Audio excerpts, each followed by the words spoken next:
Boa noite a todos, boa noite a todos. Nós vamos começar o nosso segundo dia.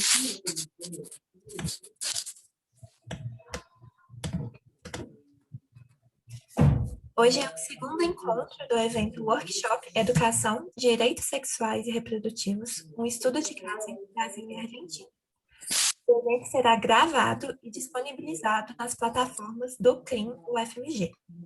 Para receber o certificado, é necessário presença nos 3 dias do evento, e essa presença é contabilizada automaticamente ao entrar no sino.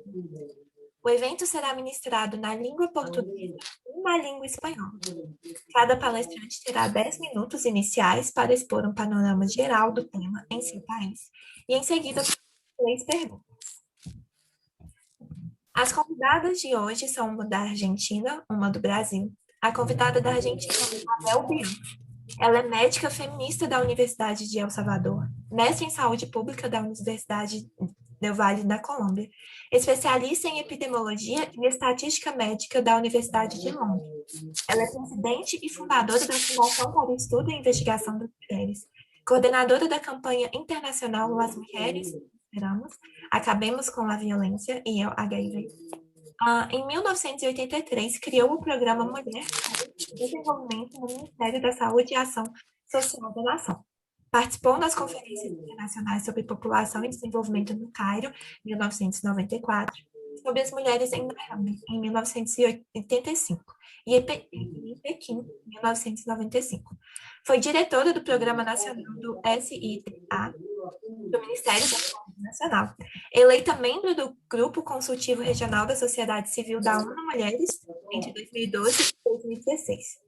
Em 2012, criou um comitê da ONG para a Comissão sobre a Condição Jurídica e Social da Mulher na América Latina e no Caribe, do qual é co-presidente. Desde 2003, é membro do Grupo Maior das Mulheres, em um dos 9 grupos de participação da sociedade civil reconhecidos pela ONU.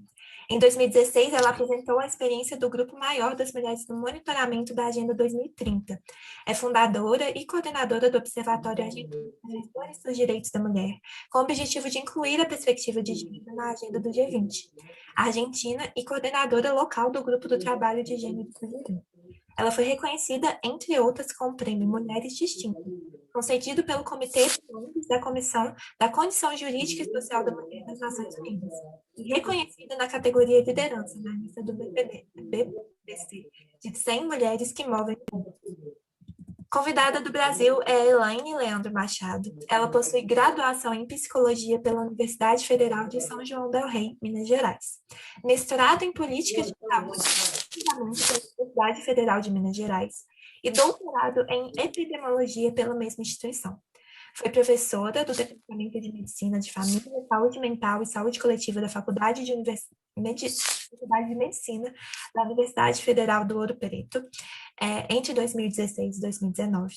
E atualmente é professora do Departamento de Medicina Preventiva e Social da Faculdade de Medicina da Universidade Federal de Minas Gerais.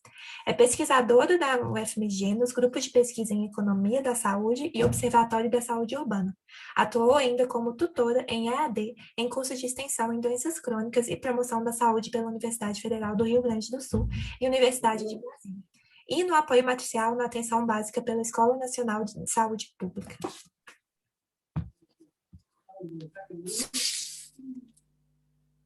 Buenas tardes a todos y a todas.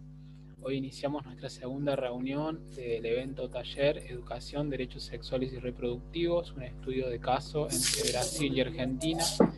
El evento se grabará y estará disponible en las plataformas CRIM de la Universidad Federal de Minas Gerais. Para recibir la certificación se requiere asistencia en los 3 días y esta asistencia se contabiliza automáticamente al ingresar a Simpla. El evento se llevará a cabo en portugués y español y cada orador tendrá 10 minutos iniciales para presentar una descripción general del tema en su país y luego hacemos 3 preguntas. Desde Argentina nos va a estar acompañando Mabel Bianco, es médica feminista de la Universidad del Salvador, máster en salud pública de la Universidad del Valle en Colombia y especialista en epidemiología y estadística médica de la Universidad de Londres, presidenta fundadora de la Fundación para el Estudio y la Investigación de la Mujer, coordinadora de la campaña internacional Las Mujeres No Esperamos, acabemos con la violencia y el VIH-Sida ya.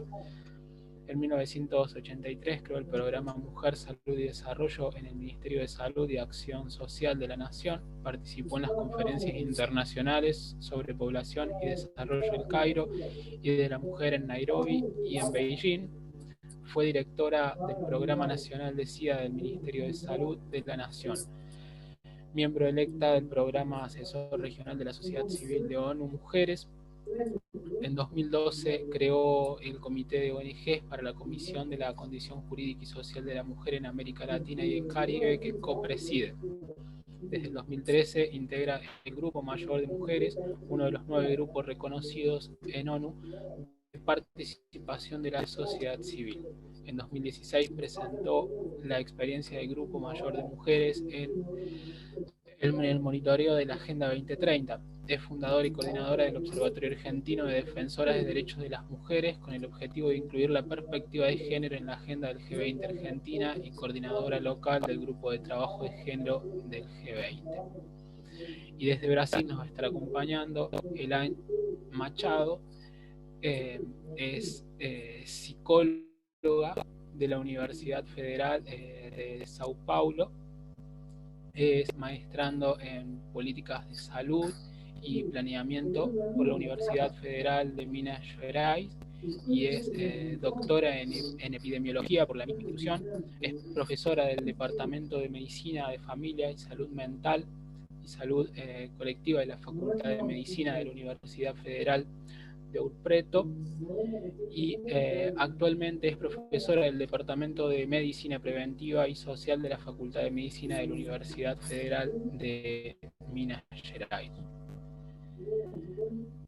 Bueno, les vamos a ceder la palabra a Mabel y después Elaine para que tengan sus 10 minutos. Bueno, muchas gracias y por la invitación. Voy a tratar de hablar despacio o lento para que me puedan comprender les colegas que hablan portugués. Yo lo más que puedo es hablar un portuñol muy malo, así que voy a hablar el español, que tampoco lo hablo muy bien, pero bueno, es mi lengua. Muchas gracias por la invitación y creo que es importante mencionar que estamos hablando de los derechos sexuales y reproductivos no desde hace tantos años, y ese es uno de los temas que debemos comprender, que nos costó mucho llegar a poder hablar de derechos y salud sexual y reproductiva.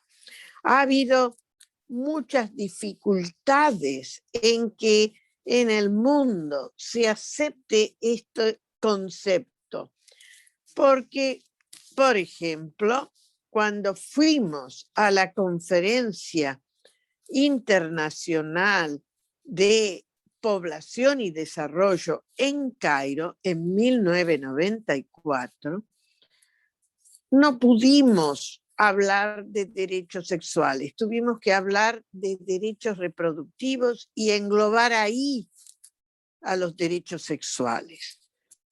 Esto es algo, ustedes dirán, ¿cómo puede ser, no? Ahora nos parece imposible, pero todavía ahora se está cuestionando y es por eso que queremos hacer un poquito de, no digo historia, pero sí de antecedentes.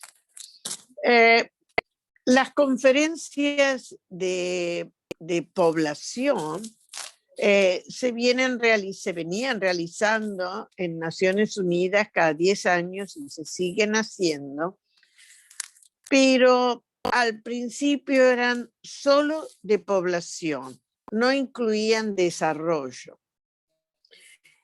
Y en el año 1984, esa conferencia fue en México y allí el gobierno de Estados Unidos, en ese momento liderado por Reagan, quiso hacer un retroceso sobre lo que estaba ya reconocido como derechos, en los derechos sobre todo reproductivos. Esto fue rechazado por los países en desarrollo y de nuestra región, tanto Brasil como Argentina estuvieron en contra, pero quedó siempre una nebulosa y falta de comprensión sobre por qué había que diferenciar los derechos sexuales de los reproductivos. Y esto creo que después vemos, pero eso está, ahora lo tenemos muy en claro. Pero en aquella época, y esto creo que es el gran avance de Cairo, fue acabar con que debía de establecer metas demográficas para la población. ¿Qué quiere decir esto? Que los países definían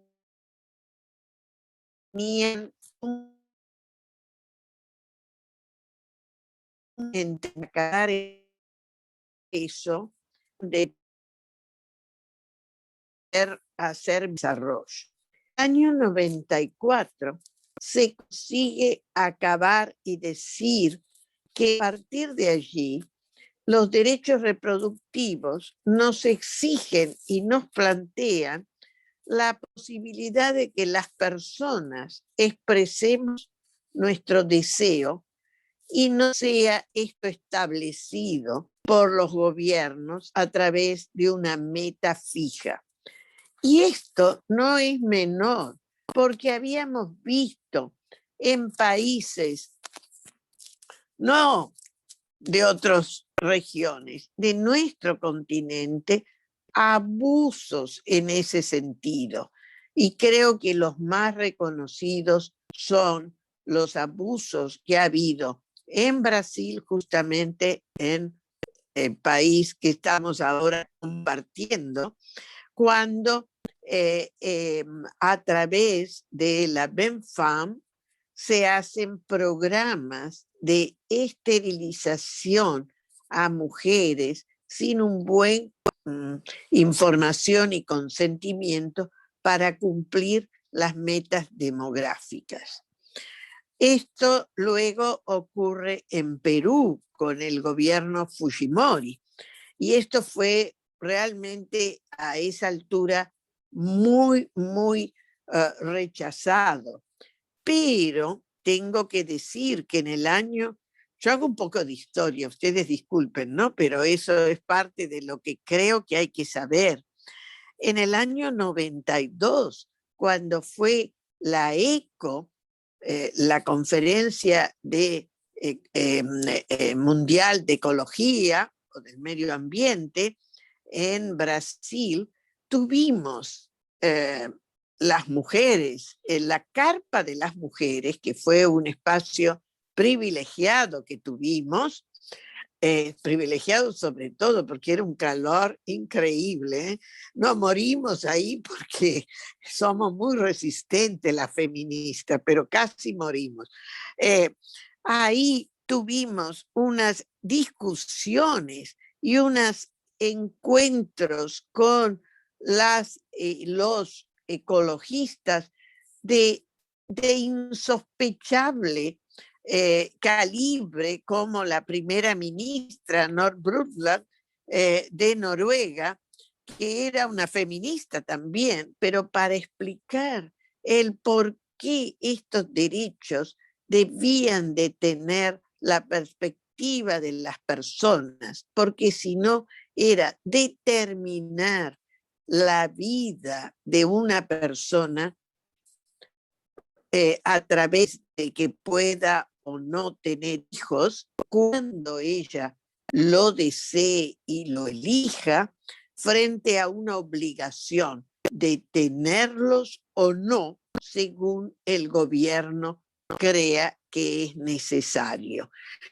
Y además la injusticia con las mujeres negras, que eran las que eran más fácilmente tomadas y forzadas a hacer una esterilización. Ahí tuvimos las fantásticas participaciones de una demógrafa brasileña, quiero honrar aquí, que es Elsa Bercó, una demógrafa excepcional, y que ella era afrodescendiente o tenía sangre negra, y también de la senadora y después gobernadora Benedita, que fueron nuestras voceras allí reclamando por esto.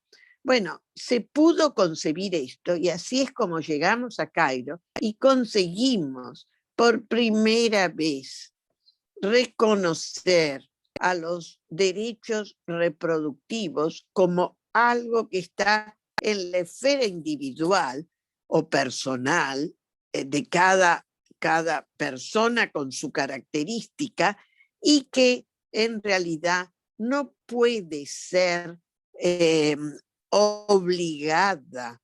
Nosotros decimos y se dice que no puede haber ningún tipo para ejercer este derecho de discriminación, coerción o violencia.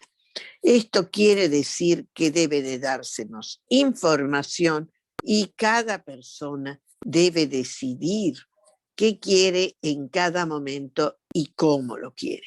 Esto nos lleva mucho trabajo, pero creo que hemos hecho avances fundamentales. Los derechos sexuales tienen que ver no con la reproducción, porque ahí viene otro concepto fundamental. Nosotros tenemos encuentros sexuales y relaciones sexuales con las personas no solo para procrear. Y aquí tenemos que levantar el derecho al goce, al placer.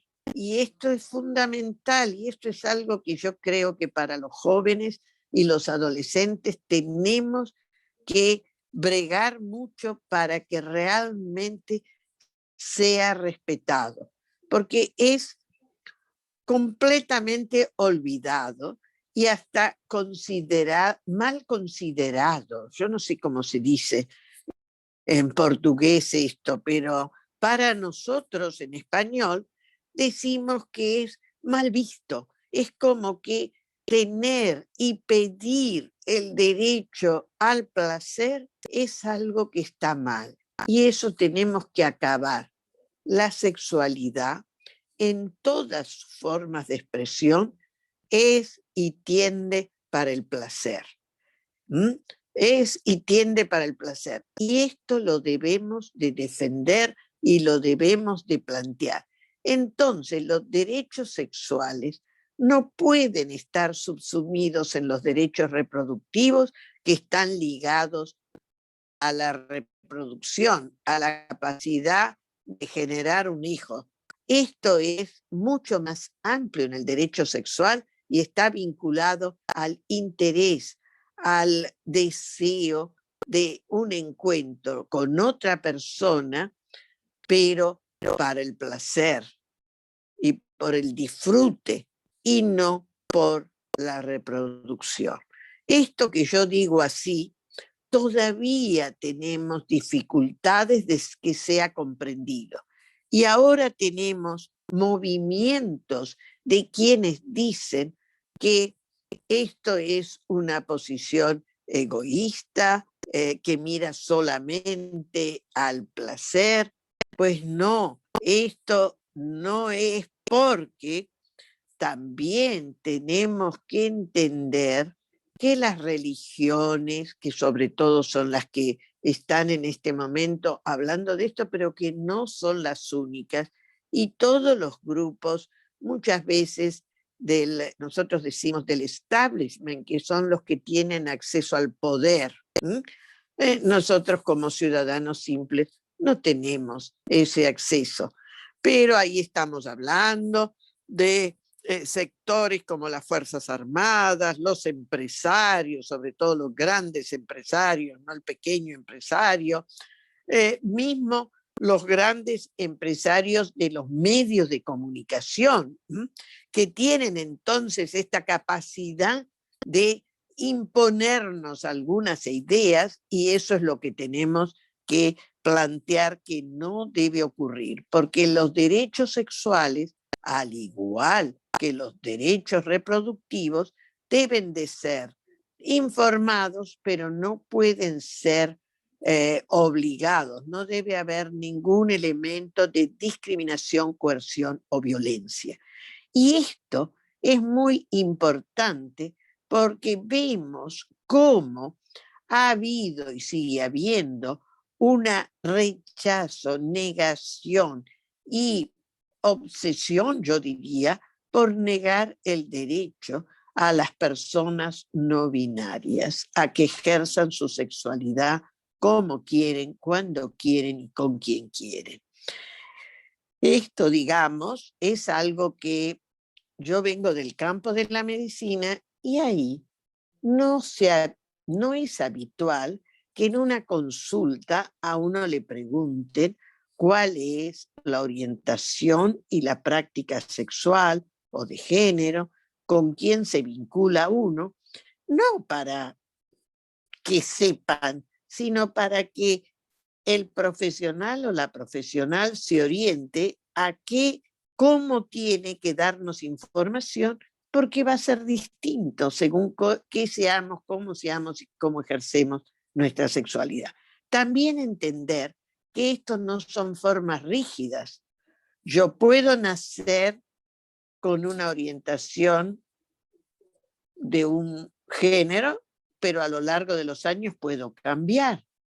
Y esto también es importante, y el respeto a las personas que hacen esto. Entonces, ahora lo que vemos es que entonces persiguen diciendo que no, cuando hablamos de estos derechos, estamos queriendo imponer el matrimonio igualitario o los vínculos entre personas del mismo sexo. Y esto es totalmente independiente, puede estar o no estar, pero sí se debe de respetar lo que cada uno cree, quiere y cómo lo quiere expresar, hacer. Así como también es respetable las personas que dicen que no quieren tener vínculos sexuales o que no quieren tener tampoco, si los tienen, no quieren tener hijos, porque estas son cosas separadas, son cosas independientes y que cada uno debe de tener esa posibilidad. Esto se ha vuelto tan complicado que voy a ir cerrando porque creo que ya estoy en los minutos. En Beijing, al año siguiente, nosotros conseguimos que se reconocieran los derechos sexuales. Esto fue un gran logro y no pensábamos que iba a ocurrir, la verdad. Menos en ese momento, en el Cairo, que estaba creciendo el fundamentalismo y era una oposición terrible. Sin embargo, fue la embajadora de ese país que moderaba la reunión, una de las voces que más ayudó para esto. Pero, ¿qué pasa? Ahora, cada vez que hacemos el seguimiento de Beijing, hay un retroceso. En los últimos 10 años es impresionante.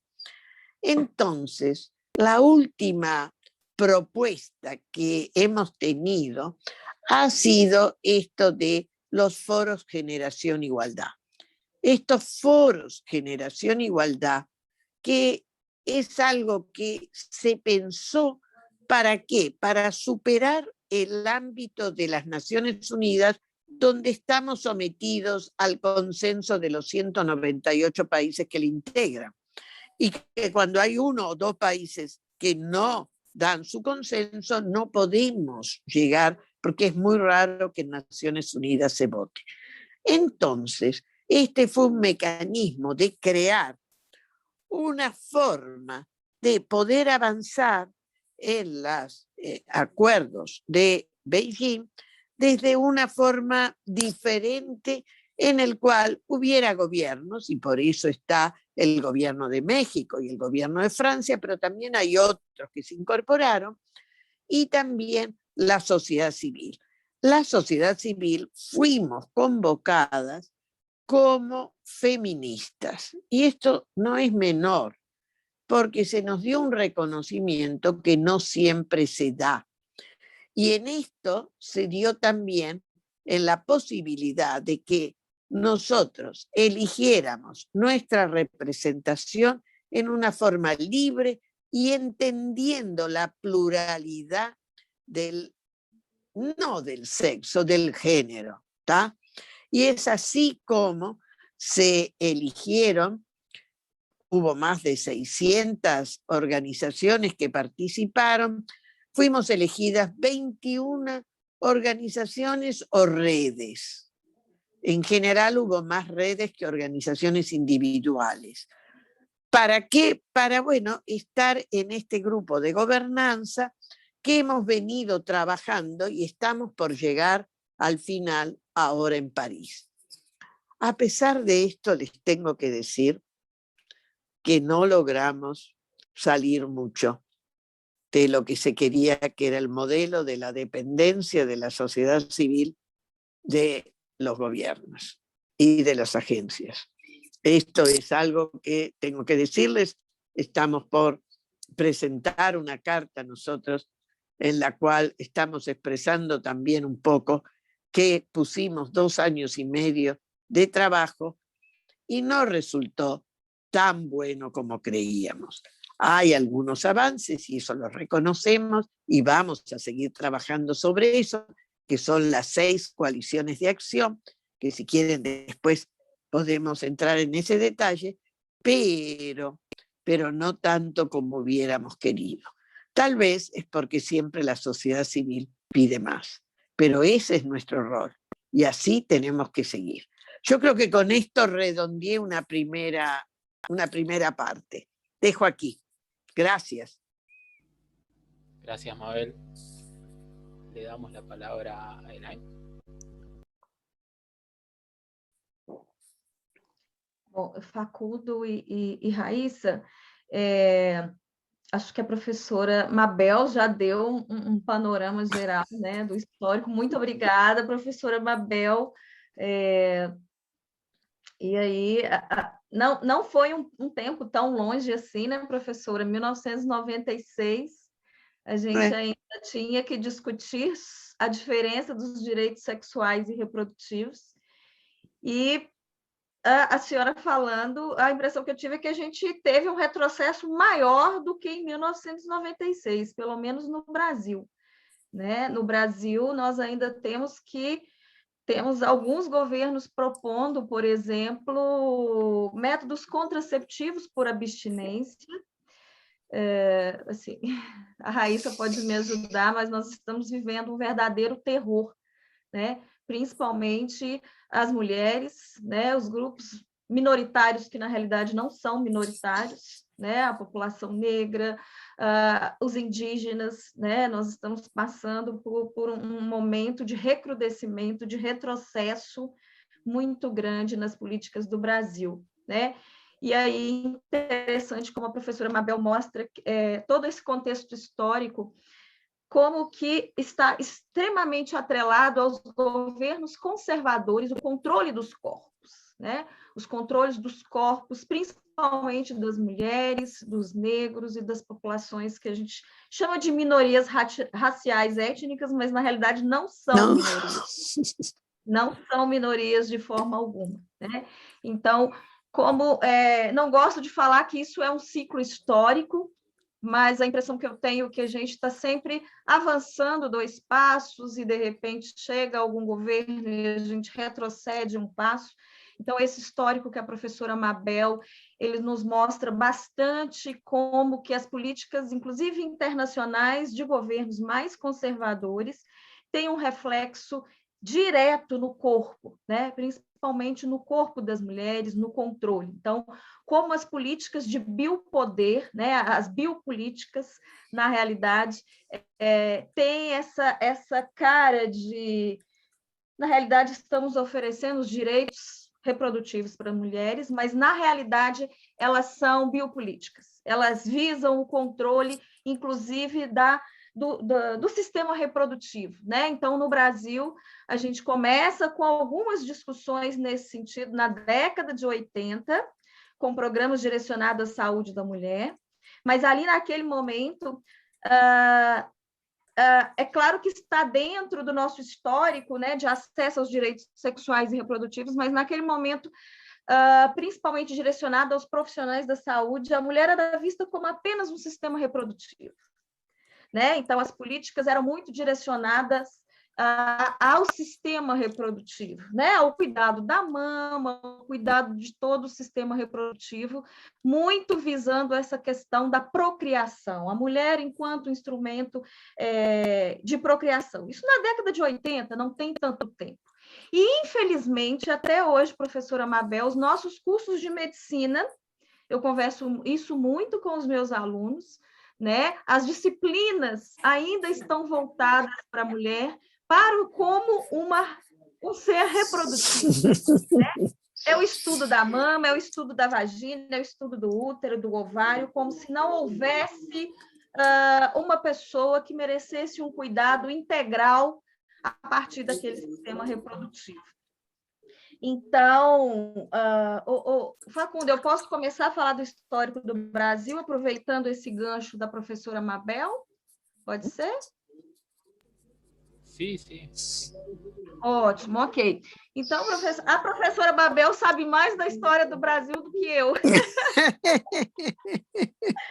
Bom, então a nossa história está muito atrelada, né, a esses governos, principalmente essa tendência mundial que foi muito conservadora, principalmente nessas décadas, né, de 70, 80. Nós tivemos alguns avanços nos anos de 1990, principalmente no Brasil, com a criação do SUS, que é o nosso Sistema Único de Saúde, em 1990, que foi uma conquista democrática dos brasileiros, e foi resultado de um movimento social, de uma mobilização social muito grande, né? De profissionais, de trabalhadores. Então, é realmente uma conquista popular e que está sendo ameaçada o tempo todo. A gente sabe que todas as conquistas democráticas, os pilares são frágeis dependendo dos governos que estão naquele momento na gestão, né? Então, a questão dos direitos sexuais e reprodutivos, nós tivemos um programa importante na década de 80, né? Que é o PAINS, mas foi muito direcionado para essa questão reprodutiva da mulher. Né? Quase não se falava de sexualidade, como se a sexualidade não fosse algo do ser humano. Né? Então, a gente fala de reprodução, de sistema reprodutivo. E nós tivemos uma grande... Deixa eu pensar aqui. Assim, vamos fazer o retrocesso, o passo histórico. Né? Então, na década de 80, nós tivemos esse programa de atenção à saúde integral da mulher, mas muito voltado para essa questão da saúde reprodutiva, com essa divisão, essa cisão entre sexualidade. Então, sexualidade não se pode falar, a mulher não tem sexualidade. Né? E com a questão do SUS, nós tivemos um avanço muito grande. Então, pautas que eram até então proibidas, digamos assim, como o controle social, que é a participação popular, que ela é muito importante. Então, o controle social no Sistema Único de Saúde traz pautas importantes que até então eram um pouco relegadas, como a saúde do trabalhador, saúde da população LGBT. Saúde da população LGBT ficou bem atrás, né? Nós tivemos essa discussão muito mais nos anos 2000. Mas com a nossa conquista de um sistema público de saúde, nós tivemos essa participação popular e uma pressão social no sentido da inclusão, inclusive, de políticas com enfoque de gênero, que hoje está quase sendo proibido no Brasil, viu, professora? Hoje, alguns grupos aqui falam que existe uma tal de ideologia de gênero. Eu nunca vi isso, a senhora já viu? Sim. Então, lá na década de 90, a gente já pautava algumas questões com foco em gênero, né, nos papéis de gênero, na importância dessa diferenciação, né, entre papéis de mulheres, de homens na nossa sociedade, e como que isso é a raiz da violência. Né? Infelizmente, a gente sabe que a violência contra a mulher, contra crianças e adolescentes está muito pautada nessa construção social do que é ser mulher e do que é ser homem. Então, nós tivemos uma conquista importante na década de 90, que foi o Estatuto da Criança e do Adolescente, né? O ECA, que foi em 1990, e que ali pauta a questão das violências contra a criança e adolescente, né? E uma preservação da saúde dessas crianças e adolescentes. Até hoje o ECA é muito atacado aqui também, né? Alguns grupos assim, professora Mabel, algumas questões como o ECA, eles falam assim, isso aí é a questão do povo dos direitos humanos. Você acredita nisso? Uhum. Então, tem determinados temas que a gente sempre, às vezes, está na discussão, e aí eles falam, isso é questão, isso é do povo dos direitos humanos. E aí, que bom, né? Que bom que são pautas das questões de direitos humanos. Então, em 1990, nós tivemos o ECA, que foi uma conquista importante. Em relação à violência contra a mulher, apesar de todo o impacto que a gente vê da violência, né, pessoal, tanto na saúde física como mental, nos cofres públicos, já que o nosso sistema é único, é público, e as violências, aí eu posso incluir tanto os acidentes como os homicídios, a violência contra a mulher, ela é toda assistida no Sistema Único de Saúde. Então, nós, mesmo a violência não sendo um tema único da saúde, é o Sistema Único de Saúde que vai lidar com essas vítimas, que vai receber as vítimas de acidentes e violência, né? Não só na urgência e emergência, mas todo o cuidado integral dessa vítima, o acolhimento, o atendimento em rede, né? Isso fica muito por conta do setor saúde. Então, isso foi tardiamente, de certa forma, incluído no Brasil, apenas na década dos anos 2000. Foi apenas em 2001 que a gente teve a nossa primeira política nacional de redução de mortes por acidentes e violência. Então, é a nossa ponto de partida. Apesar que a gente teve um movimento social, né, principalmente de pediatras, de médicos, de profissionais da saúde, principalmente para o enfrentamento da violência contra crianças e adolescentes, tivemos uma força muito grande do movimento feminista, mas a política que inaugura, né, o problema da violência enquanto algo no setor saúde foi apenas em 2001, né? depois da criação do SUS e depois da Conferência de Cairo, que foi em 1996. Então, é como se o Brasil estivesse na retaguarda dos grandes movimentos internacionais. O OMS falou, então, o OMS fala em 1996, os países fazem isso é inserido na agenda do nosso país em 2001, né? Praticamente 6 anos depois. Certo? Então, em 2001, logo ali, a gente teve a nossa primeira política de redução de mortalidade. E várias questões vêm sendo discutidas. Uma delas é a importância da gente conhecer a violência contra a mulher, que sistemas de informação que vão dar esse cenário para que a gente desenhe, para que a gente desvele a violência, principalmente contra crianças, adolescentes, mulheres, idosos, para que a gente possa pensar em políticas públicas que são baseadas, né, em dados, baseadas no perfil epidemiológico. Então, isso também foi uma luta constante nossa, que eu digo assim, dos profissionais de saúde, dos movimentos feministas, desde o início do ano 2000, né? Em 2003, a gente vai ter uma primeira portaria falando da importância da notificação de violência contra a mulher, mas vejam bem, nós tivemos isso em 2003, né? Então, em 2003, a gente tem essa portaria. De fato, nós só conseguimos inserir a notificação de violência contra mulheres, crianças, adolescentes e idosos em um sistema nacional, foi em 2011, gente, foi logo ali.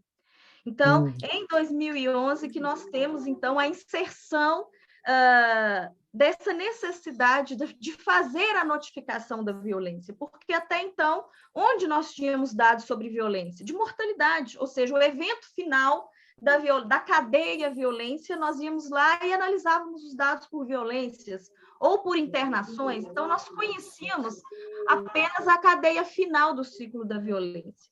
Então, em 2011, nós conseguimos, então, inserir a notificação, né, para os profissionais da saúde, com muito custo, né? Demoramos, assim, quase 10 anos, professora Mabel, para que a gente conseguisse inserir isso na pauta como importante. Olha, nós precisamos conhecer a violência que está no dia a dia, né? Na violência que não levou a um óbito, que não levou a uma internação, que não chegou a fazer um boletim de ocorrência, mas que é uma violência e ela é acolhida pelos profissionais da saúde. Então, nós tivemos isso em 2011. Então, foram algumas conquistas que nós tivemos.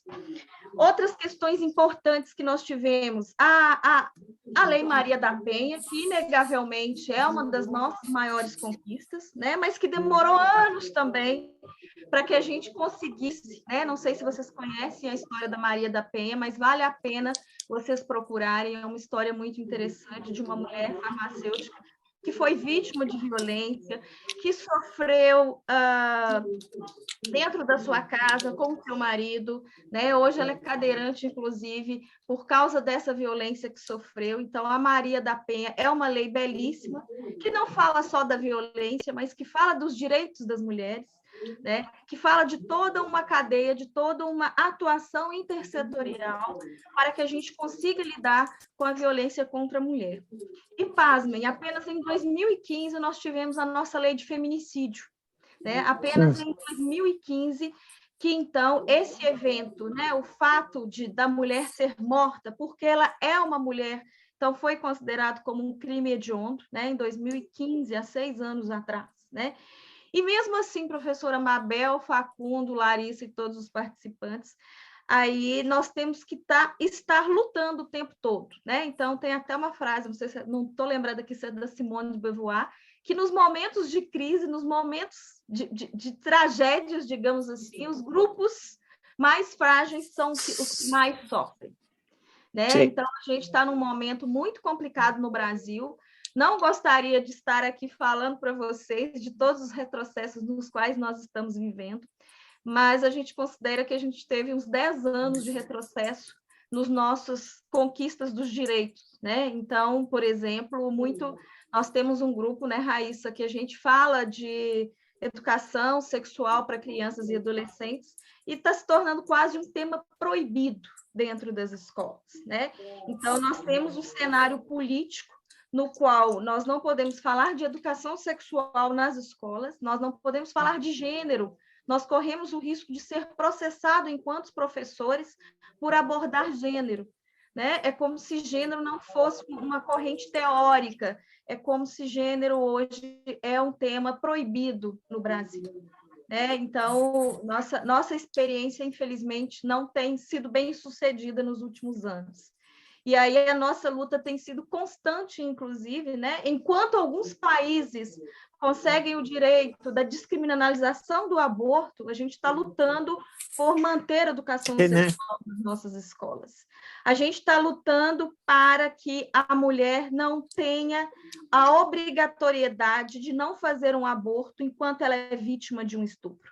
Existem, gente, até projetos de leis no Brasil, né, criminalizando, né, querendo obrigar a mulher a ter um filho de um crime tão hediondo enquanto o estupro. Né?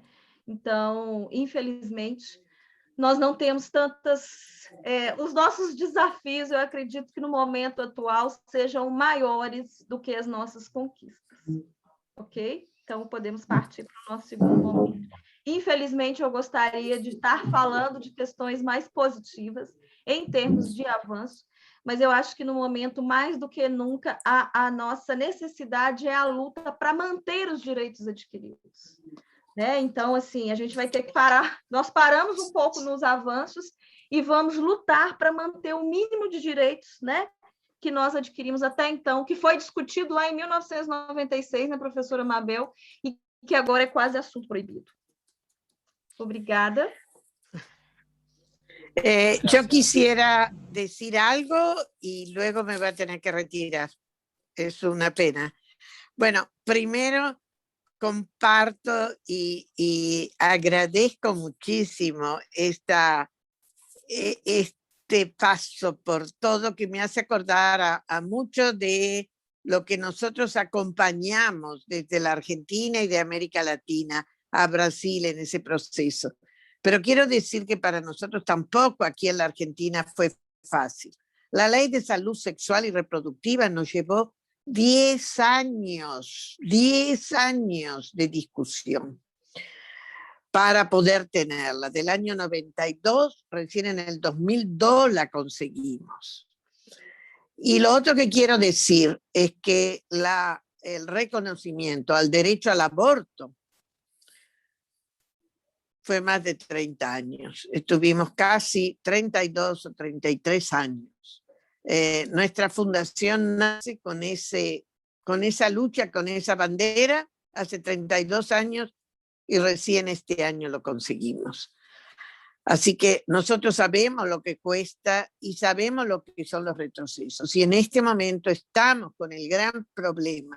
Y algo que yo quiero reivindicar aquí es que incluso ahora hay algunos grupos feministas que están queriendo volver al sexo y no el género, y están realmente empujando hacia eso. A quienes luchamos por esto tantos años, vemos con gran preocupación eso, y por eso lo quiero traer aquí. Disculpen, pero es una de las preocupaciones que tenemos. Y cómo esto se está alimentando y está creciendo. Así que esto lo quería traer como otro problema que tenemos y que me parece que no tenemos que descuidar. Pero bueno, muchas gracias por todo esto. Y yo no me puedo quedar, lamentablemente, a acompañar en la discusión.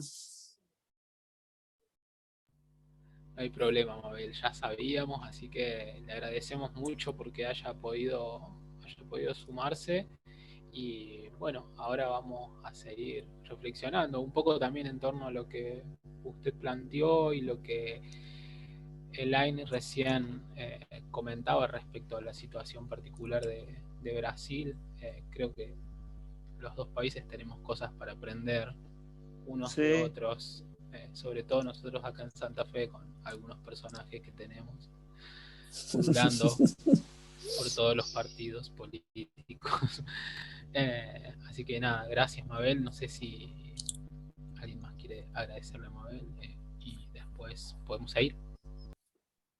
Agradecer, né, Raíssa, a professora Mabel. Um prazer imenso conhecê-la, professora. Espero que a gente possa ter outras oportunidades, não é, Raíssa?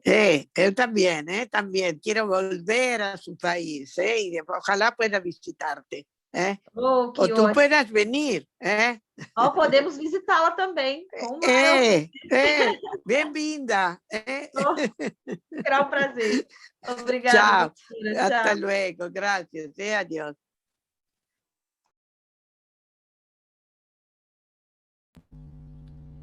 Bueno, continuamos. Yo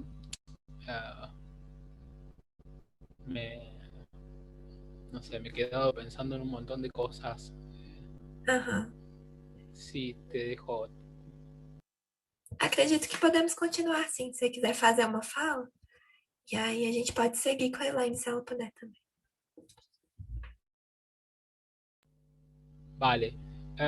Yo, por ahí podríamos ir al punto, me parece específico, del marco legislativo Argentina-Brasil. Ahí un poco Mabel daba un marco así muy general de lo que fue la ley de salud sexual y reproductiva. Un poco ya hablamos en el encuentro pasado de la ley de ESI, de educación sexual integral, y ahora y después planteó el tema de la ley de interrupción voluntaria del embarazo, el aborto. ¿Cómo, yo te pregunto, Elaine, cómo son los procesos legislativos en Brasil? Si la legislatura es permeable a que este tipo de derechos se garanticen por ley, o qué mecanismos utilizan para garantizar este tipo de derechos. Bom, Facundo, apesar da gente considerar que estamos numa democracia, né, uma democracia participativa, estamos, na medida em que nós temos pleito, né, Raíssa, mas nós temos uma questão muito importante, que é os nossos representantes no legislativo, ou seja, os grupos que representam determinados interesses no legislativo. Então, por exemplo, nas últimas eleições, nós tivemos vitória de deputados federais, né, e de senadores. Então, nós temos os nossos 3 poderes, e dentro da esfera federal, né, como presidencialismo, nós temos como executivo o presidente, os deputados federais e os senadores. Então, qualquer medida precisa ser aprovada em primeira instância pelos deputados, depois senadores, e vai ser aprovado pelo presidente. A grande questão é que nós temos atualmente no Congresso grupos representantes conservadores, principalmente grupos de evangélicos, grupos que estão muito atrelados ao discurso, inclusive discurso negacionista do nosso presidente, né? Então, eu acho que a nossa luta ela precisa ser de movimentos sociais, mas que pressionem os nossos deputados, certo? E aí, infelizmente, nós estamos num momento em que os nossos deputados estão muito atrelados aos interesses desses grupos conservadores. Então, nós temos uma luta muito importante no sentido, nas próximas eleições, inclusive de mobilizar a população para que a gente pense na nossa representatividade no governo federal. Porque se nós não tivermos os deputados na Assembleia Federal que pautem os direitos sexuais e reprodutivos, que pautem a questão do racismo, que pautem a questão das desigualdades sociais, nós não vamos avançar. Então, é realmente uma luta política importante.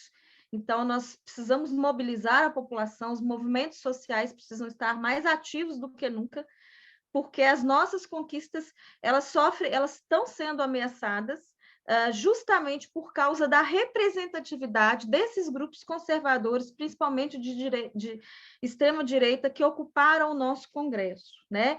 Então, nós temos uma luta política muito grande de interesses desses grupos conservadores.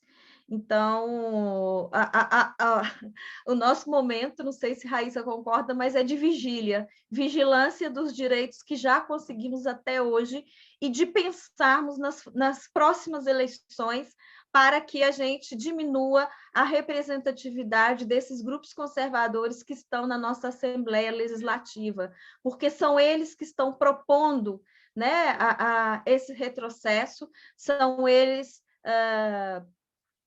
que têm aversão à sexualidade humana, à sexualidade feminina, à autonomia do indivíduo, a considerar a integralidade do ser humano, né, enquanto ser autônomo, que não. E aí nós temos essa questão, principalmente, de que hoje nós não temos um Estado que seja laico, ele está muito pautado, as medidas estão sendo muito pautadas por questões religiosas, principalmente por causa desses grupos que ocuparam os espaços políticos.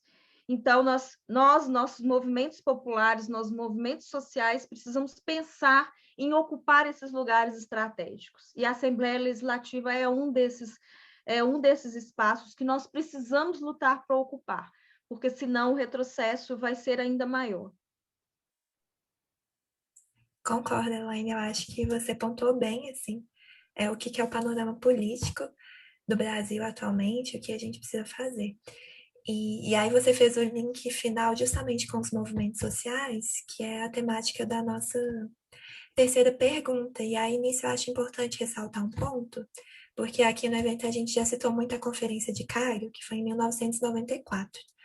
Né? Não sei se você sabe, eu vou levantar aqui justamente para discussão, mas em 1993 a gente teve aqui no Brasil a Conferência da Itapecerica da Serra, que foi uma conferência organizada por mulheres feministas negras, justamente como um preparatório para essa Conferência de Cairo. Só que, frequentemente, esses marcos históricos do feminismo, principalmente do feminismo negro aqui no Brasil, eles são deixados de lado na hora que a gente traz essa discussão. E essa conferência foi um marco muito grande, assim, ela elaborou um documento com conceitos muito próximos do que a gente entende como justiça reprodutiva, hoje em dia, e direitos sexuais reprodutivos. Então, eu queria saber, assim, como que você vê quais são os desafios, tendo esse panorama, assim, dos movimentos sociais, movimentos feministas no Brasil, pensando em todo esse histórico que a gente tem também de apagamento, né, da nossa história em relação ao feminismo e especialmente aos outros grupos e as interseccionalidades que tem isso aí. A Raíssa fala de apagamento, infelizmente nós temos um apagamento em várias dimensões, né? Um apagamento, inclusive, da cultura indígena, né, das questões das plantas medicinais indígenas, né, é como se todo esse conhecimento, inclusive da população, né, negra e dos indígenas, não tivessem existido. Então, esse resgate que Raíssa traz sobre as nossas origens, ele é muito importante. E as mulheres têm um papel muito importante nisso, de resgatar essas questões, né, as questões históricas do nosso país que foram apagadas. Então, hoje em dia, nós temos projetos muito interessantes de resgate das nossas culturas, que é muito baseado na sabedoria popular, que é muito baseado em costumes de determinadas populações e que foram realmente apagadas, né? Que foram apagadas nesse sentido da padronização dos costumes dos povos, nesse sentido de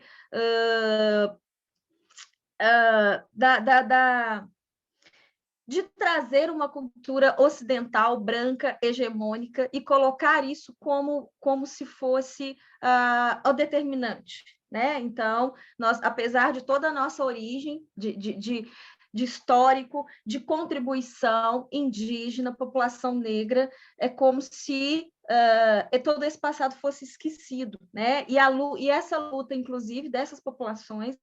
E eu trago os indígenas muito agora, gente, porque realmente a gente tem uma preocupação muito grande com essa cultura, com esse povo, né? Diante da pandemia da Covid, é inevitável a gente não dizer que essas populações vulneráveis são as populações que estão sendo mais atingidas, que vão ser mais atingidas no futuro. né? Então, todas essas questões de direitos, elas impactam diretamente essas populações mais vulneráveis. E que são as populações mais vulneráveis no sentido de direito? Então, nesse momento, a mobilização social, a luta dos grupos é muito, muito importante, né? Principalmente nesse momento de pandemia, que a gente não pode sair às ruas, nós temos que pensar em formas alternativas de pressionar os nossos representantes, de mobilizar a população, porque nós não estamos de mão atadas, né? Então, de certa forma, eu fico pensando até que ponto não vacinar a população maciçamente não é, de certa forma, um interesse dos nossos governantes em manter a população, né, de certa forma, de mãos atadas. Então, nós temos aí uma grande questão, que é a questão da pandemia.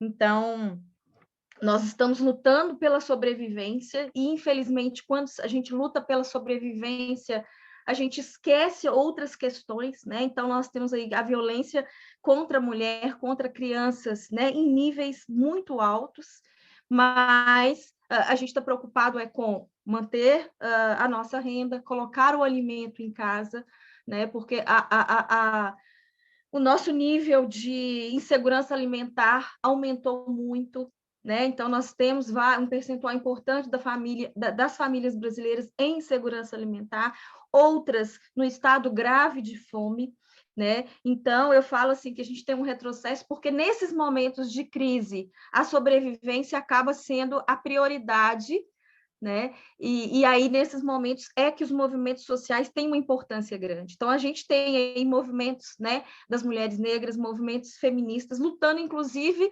com a questão da fome, né? Então, nós estamos trazendo para o front vários movimentos que estão lutando junto com a gente nesse momento, inclusive para a sobrevivência. E eu acho que isso é muito importante, Raíssa, para a gente fortalecer esses movimentos populares, porque acaba que é nos momentos de crise que esses movimentos eles se unem, né, em prol. Eu sei que é um momento tão complicado, é um momento de sobrevivência, mas nesses momentos é que os movimentos sociais eles mostram a sua força e que está junto com a comunidade, está junto com a população. Então, inevitavelmente, a gente precisa sensibilizar para trazer a população para o nosso lado também. Então, além de tudo, Facundo, a gente ainda tem o que a gente estuda um pouquinho, que chama criminalização dos movimentos sociais no país. O que é a criminalização dos movimentos sociais? É como se os poderes políticos eles marginalizassem, né? Eles marginalizam os movimentos sociais. Então, há uma diferença de uma manifestação de um movimento social para um movimento que defende o governo nas ruas, por exemplo, né? Então, no último mobilização que a gente teve, a prefeitura, alguns policiais de Recife atiraram bombas contra os manifestantes. Então, tinham crianças, tinham mulheres, tinham idosos, era uma manifestação pacífica. Então, a gente tem uma outra luta que é contra isso, essa criminalização dos movimentos sociais, né? Porque é como se esses movimentos eles estivessem sendo colocados, né, como alvos de perseguição dessa política policialesca, dessa política, de certa forma, que a gente está tendo, que é ditatorial, de certa forma, né? Então, a gente ainda tem isso, o enfrentamento da criminalização dos movimentos sociais. Com certeza, Elaine. A vigilância sempre, igual você mesmo colocou, né? Retomar sempre esse ponto. Eu acho que o Facundo quer fazer uma outra pergunta e pode ficar à vontade.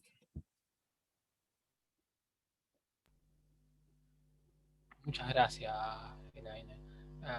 Vos sabés que, entre otras cosas, para nosotros esta vinculación es muy importante porque si bien Argentina tiene una configuración de partidos especial, y quizás acá uno no pudiera decir que los partidos populares sean partidos enteramente de derecha o enteramente de izquierda, porque se han definido históricamente como partidos policlasistas, por lo menos los mayoritarios. Hay posicionamientos de izquierda y posicionamientos más de derecha, pero sí en el último tiempo ha habido un resurgir de posicionamientos conservadores de extrema derecha, diría yo, que se dan a conocer como la nueva derecha, generalmente asociados a gobiernos militares, a las fuerzas, digamos, a las fuerzas armadas, y también con una estrecha vinculación con los sectores evangélicos y más conservadores del catolicismo, evangelistas, pero estaban supeditados a la estructura del partido. No, ahora son ellos mismos. Entonces, para nosotros este tipo de encuentros es importante visibilizarlos acá, es importante dialogar también para conocer y para ver de cómo viene la cosa, porque cada vez se acercan más a los grupos de poder de los partidos y de alguna manera delimitan y delimitan el accionar de los líderes o las líderes políticas que tienen posibilidades de llegar. Y yo hago mucho foco en esto porque en definitiva son los partidos de gobierno los que después retroceden o avanzan en los derechos. Entonces hay que hacer mucho foco ahí y no perderse en la discusión más, si se quiere, chica de los partidos minoritarios. Y quizás suene feo como lo digo, pero me parece que ahí tiene que estar puesta la mirada de los movimientos sociales, feministas, de las juventudes. Quería hacer esta reflexión para que también se entendiera un poco por qué a nosotros nos gustó mucho y adherimos rápido a la idea de hacer algo junto con CRIM. Y por último, y esta es una consulta más, creo que más personal que yo acá en Rosario hay un libro de cabecera para lo que fue la construcción del sistema de salud pública y de salud integral que se dio en nuestra ciudad, en la provincia de Santa Fe, que es Epidemiología sin números, de Noamar de Almeida Feijó. Quería preguntarte si además de ese texto, ¿qué otro tipo de texto aconsejás desde esa perspectiva similar? Mas você fala do texto do Naumar? De él o de cualquier otro autora brasileña que por ahí tenga una perspectiva así de crítica, si se quiere, de alguna manera, de las epidemiologías o de la... Autor, ele chama Luiz Castiel, posso até colocar aqui, ele é da Fiocruz, né? E ele discute muito essa questão do biopoder nas políticas de promoção da saúde. O que é o biopoder nas políticas de promoção da saúde? As políticas de promoção da saúde do Brasil, inicialmente, baseou muito no risco individual. Apenas no risco individual. O que é isso, Facundo? Não fume, não beba, se você é obeso, a culpa é sua, né? Então, muito baseado no relatório de Lalonde, que é um dos primeiros relatórios, né, canadenses, muito baseado na corrente de psicologia do behaviorismo. Não sei se vocês... É compreensível para você o comportamentalismo, o behaviorismo? Facundo? No llegué a entender la última parte, me perdí en el... Isso. Esse relatório, o relatório de Lalonde, que é um relatório que deu origem às políticas de promoção da saúde, foi muito baseado na corrente de psicologia behaviorista, que é o controle dos comportamentos, né? Então, ela é muito baseada em controlar comportamentos individuais. E isso se tornou algumas políticas públicas no Brasil.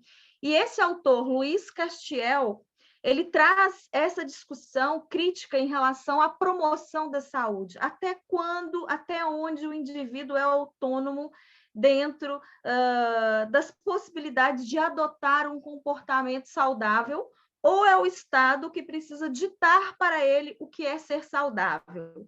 como o Estado pode ditar para uma pessoa que é de um grupo vulnerável, mora em uma região de vulnerabilidade socioeconômica, que ele precisa fazer atividades 3 vezes por semana, durante 30 minutos, comer 6 porções de verduras, frutas. Se essa pessoa sai de casa para trabalhar às 4 horas da manhã, se ela fica grande parte do seu tempo em ônibus, em metrô, em meios de transporte, certo? Então, Luiz Castiel traz muito essa discussão crítica dessas políticas de promoção da saúde que não consideram as desigualdades sociais, que não consideram os determinantes sociais de determinadas populações. É como se as políticas de promoção da saúde fossem baseadas nessa classe média branca, né, com um poder aquisitivo X. E nós não podemos padronizar os comportamentos saudáveis de nossa população nessa classe média branca que sai de casa às 7 horas e retorna às 16 horas e tem uma pista de caminhada próxima à sua casa.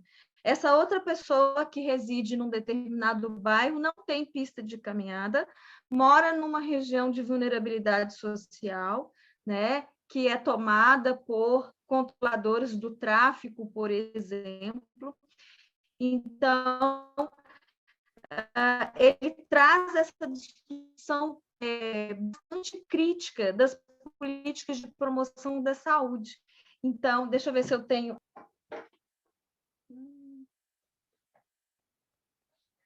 esse aqui é o que você está falando, né? O que é saúde, do Naumar?